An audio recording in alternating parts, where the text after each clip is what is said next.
Ang pil namon ba sa amon karon nga panglawas daw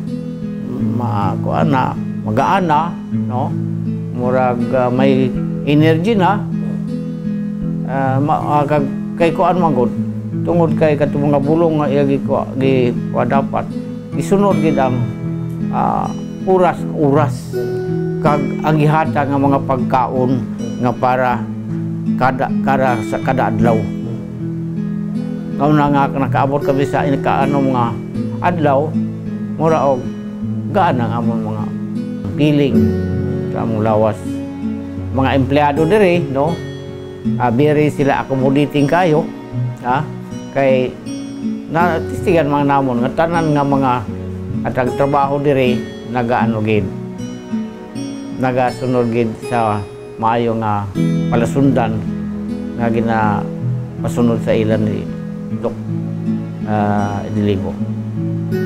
Sa wala pa nakasulod ng mga tao nga mayo nga mga ginaantos ng mga sakit, no? Mag-testing kamo dito sa Digos sa wellness nga o kundi man rejuvenation, no? Maskin sa wellness lang una, no? Kay ginapasalig ba sa inventor nga kung ano-ano man ang mga sakit nga inyo pamatian ron, giantos, sa pinaagi sa natural lang nga pamaagi sa iya na invention ng mga tambal, basta sundon lang naton ang iya formula, no? Libre magig kamo sa inyong mga sakit.